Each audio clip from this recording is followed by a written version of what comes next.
भारत और मोरक्को की साझेदारी से तुर्की चीन के सपने पर भारत ने पानी फेरा। भारत और मैक्रो दोनों देशों के बीच की दूरी बेशक 8000 किलोमीटर से भी ज़्यादा है, लेकिन दोनों देशों की साझेदारी वैश्विक राजनीति में भारत के कद को बढ़ाने में अहम साबित हो सकती है।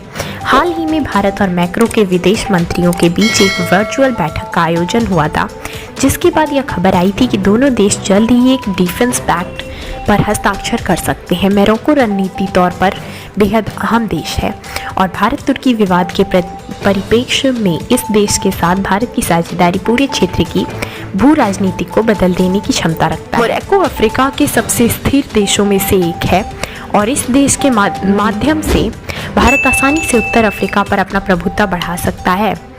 यूरोप से व्यापार करने के लिए सुएज कैनल के बाद स्ट्रेट ऑफ जिब्राल्टर ही सबसे अहम ट्रेड रूट माना जाता है।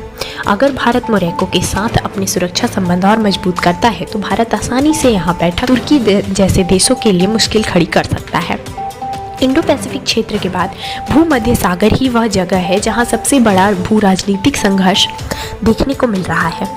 यहाँ तुर्की ने पिछले कुछ समय में ग्रीस, इटली, इसराइल और फ्रांस जैसे देशों के साथ पंगा लिया हुआ है और भूमध्य सागर के एक बड़े हिस्से पर अपना दावा भी ठोक दिया है।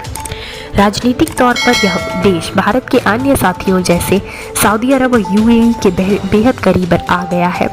हाल ही में जब सऊदी अरब द्वारा तुर्की के सामान का बहिष्कार करने की मांग उठाई गई तो मोरक्को ने भरपूर साथ देते हुए अपने यहाँ तुर्की के सामान पर अनौपचारिक पाबंदी भी लगाई थी। मोरक्को ने तुर्की से आयात होने वाले सामान पर इंपोर्ट ड्यूटी को 90% से बढ़ा दिया था। वर्ष 2019 में मोरक्को ने तुर्की से करीब 2.24 बिलियन का सामान आयात किया था और मोरक्को के इस नए फैसले के बाद अब तुर्की को यह बड़ी कीमत चुकानी पड़ सकती है। मोरक्को अमेरिका के भी बहुत करीब है। ऐसे में भारत मोरक्को के संबंधों को विकसित करने में भारत के सामने कोई राजनीतिक चुनौती उभर कर आने के आसार कम ही नजर आ रहे हैं। मोरक्को के साथ अपनी साझेदारी को बढ़ाकर भारत चीन के लिए बड़ी मुश्किलें खड़ी कर सकता है। चीन शुरू से ही अटलांटिक यूरोप के बीच ट्रेड रूट्स पर अपनी पकड़ मजबूत करना चाहता है ताकि उसके BRI प्रोजेक्ट्स को जल्द ही सफलता मिल सके। क्षेत्र में अपनी पकड़ मजबूत करने के लिए चीन पुर्तगाल पर एज़ोर्स द्वीप पर मौजूद अमेरिका के लालजे मिलिट्री बेस पर अपना कब्जा जमाना चाहता है।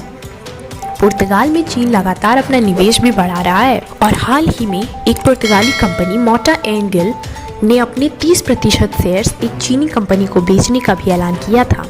यह दिखाता है कि ऐसे वक्त में भारत मोरक्को के बीच होने वाले इन डिफेंस पैक्ट से क्षेत्र में चीन को बड़ा रणनीतिक नुकसान झेलना पड़ सकता है।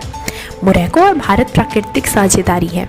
दोनों देश इस्लामिक आतंकवाद के खिलाफ बड़ी लड़ाई लड़ रहे हैं। मोरक्को में पिछले कुछ सालों में लोकतंत्र भी मजबूत हुआ है।